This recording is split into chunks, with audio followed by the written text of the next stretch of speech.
Hi everybody from TechnoLost and welcome to the video review of this Samsung Galaxy Note 10.1 2014 edition.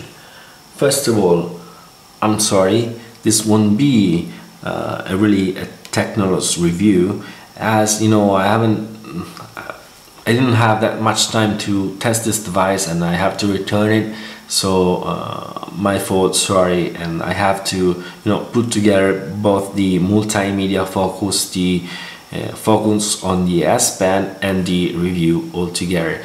I guess it will come out quite a long review, but we won't have a dedicated focus on the multimedia side, one on the S Pen and then the review. Sorry guys, hope you can bear with me this time for this Galaxy Note 10.1. I prefer anyway to have this review better than nothing, how you say. So let's start with this review. Let's start with the recap of the hardware specs. We have the Snapdragon 800 CPU, is a quad-core CPU, clock at 2.3 GHz. We have the GPU, which is the Adreno 330. We have 3 GB of LPDDR3 memory. The display, this is a wonderful unit. It's a gorgeous display, 10.1 inches, 2560 x 1600 resolution, almost 300 pixel per inch density. Really great viewing angles, great brightness, great color saturation. It seems to have a super AMOLED display while it's a super clear LCD display. Very good. Then we have this version is the LTE capable version, 16 GB. We have even the 32 one. We can expand the internal storage via microSD card slot, but we're missing NFC and radio. Really strange for what concerns the NFC.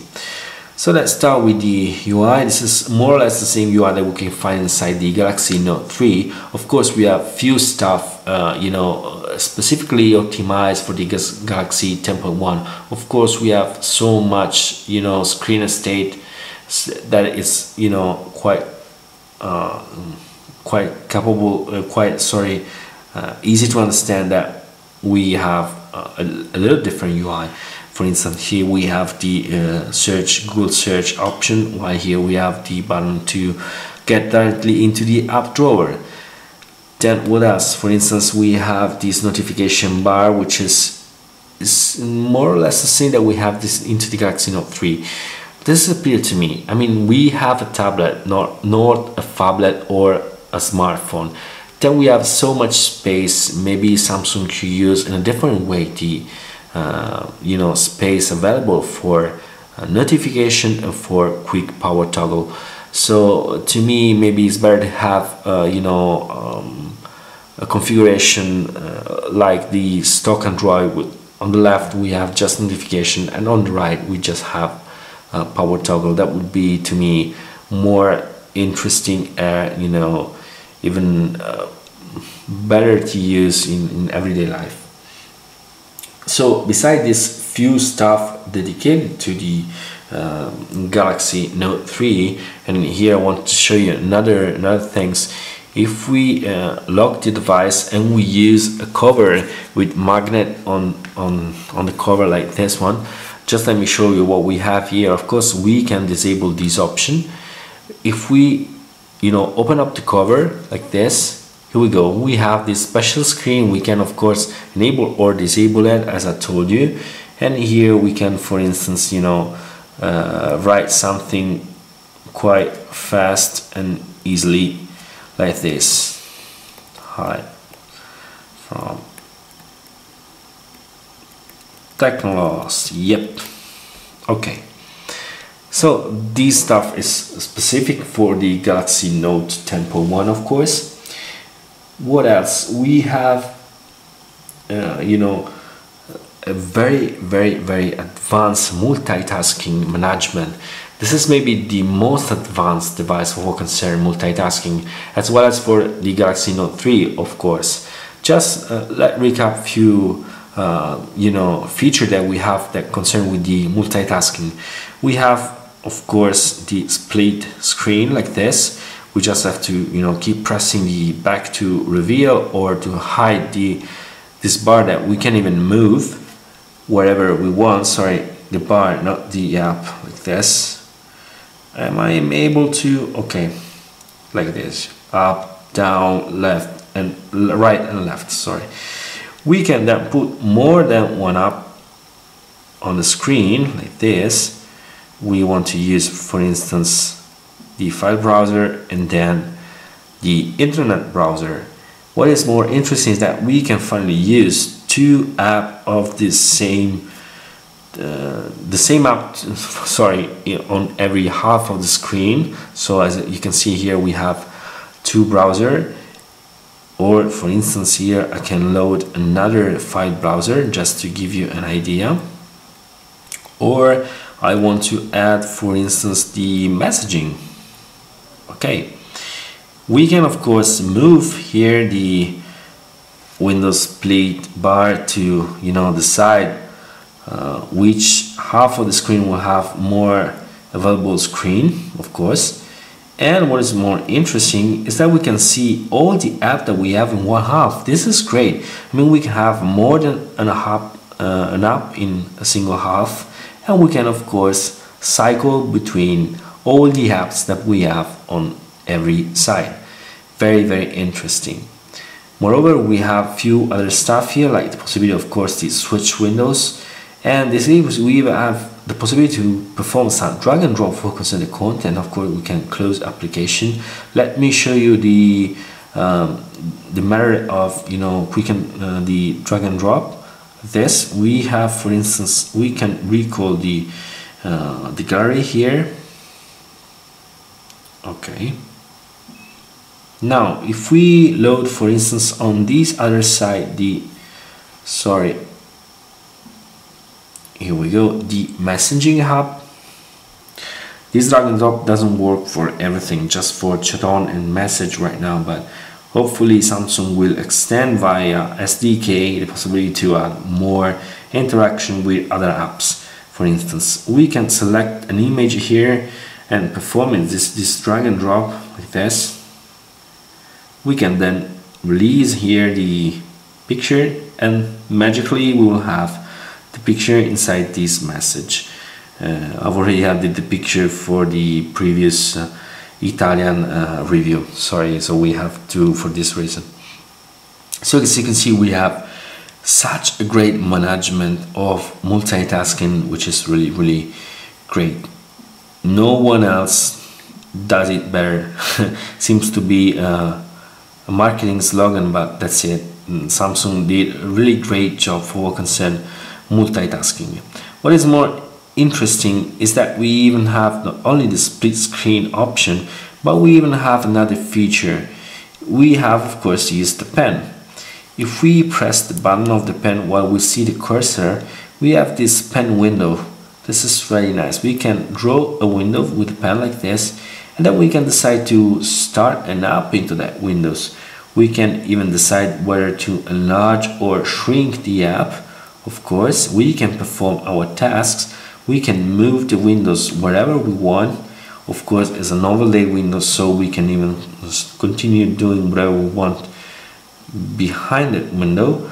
And we can even decide to, you know, close, enlarge to full screen, or even to minimize it.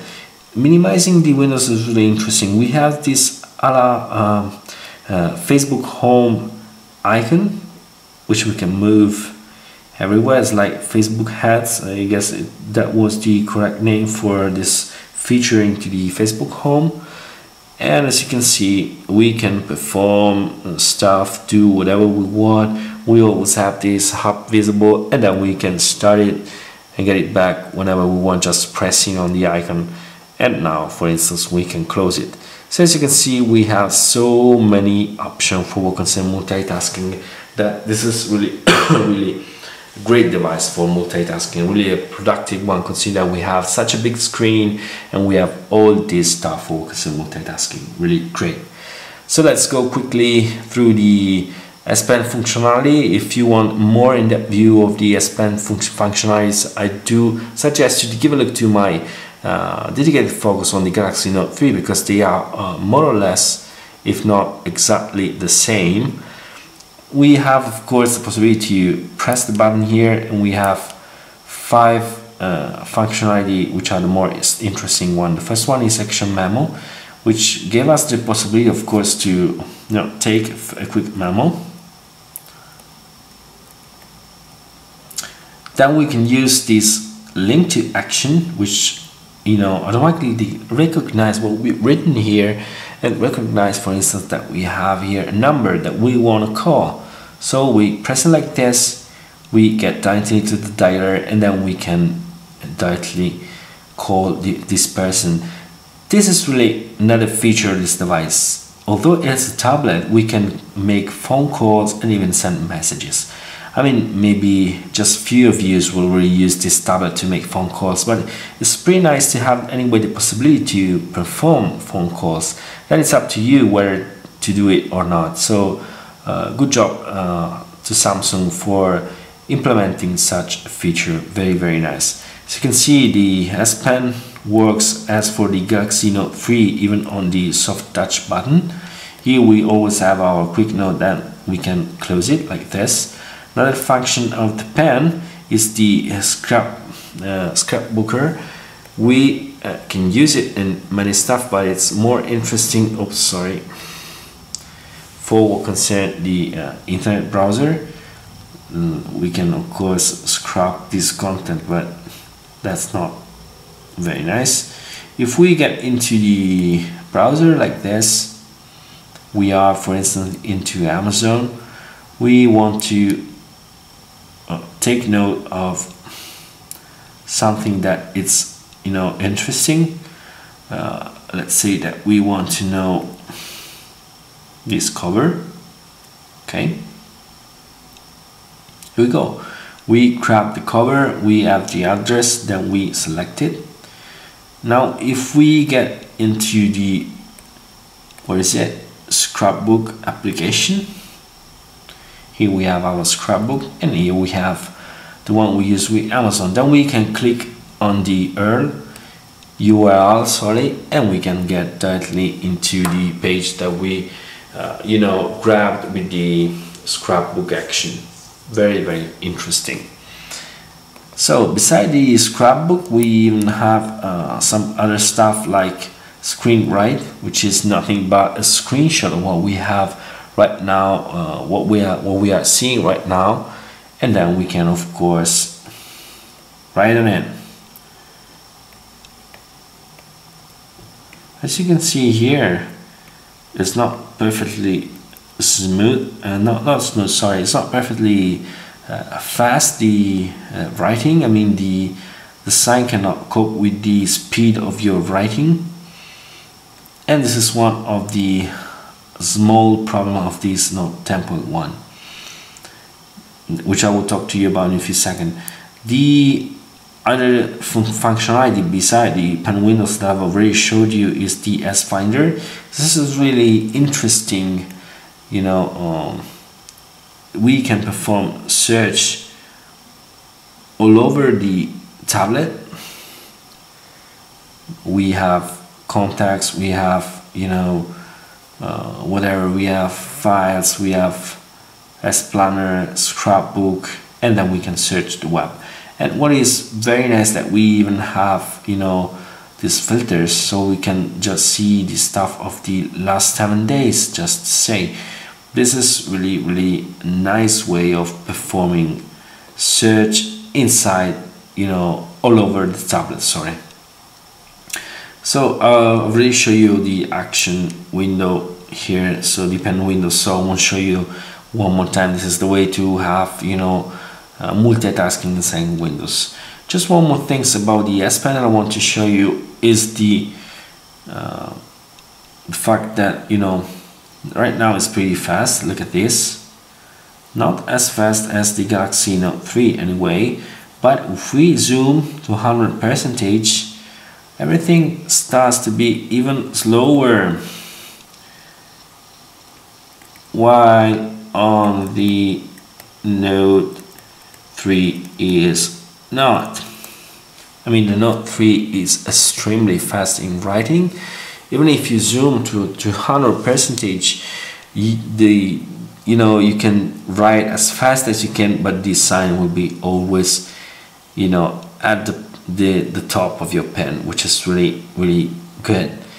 It give you the nice sensation of, you know, really writing on paper with a pen and not on a digital screen like this, because it's not too fast. So this is one of the few stuff that the Note 10.1 doesn't, you know, copy it from the Galaxy Note 3. So this is more or less all the stuff dealing with the pen. Then we have a few other things to say about UI. You know, it's pretty similar to the Galaxy Note 3. What is not similar is smoothness. This UI, at least right now, is not perfectly smooth as it is on the Galaxy Note 3, or as you would expect. Consider that they have exactly the same hardware, but for the screen resolution, of course, which is huge here. But you know, sometimes we have some stuttering, sometimes the app you know, take a little bit too long to start. Sometimes some apps crash, while the same app don't crash at all on the Galaxy Note 3, or if they do, they do it once in a blue moon. Here happen a little bit more often, which is pretty weird. I mean, I would expect to have exactly the same behavior from the Galaxy Note 3 and this 10.1, given the fact that they have the same hardware, same version of Android 4.3, almost the same UI, so I would expect a different behavior.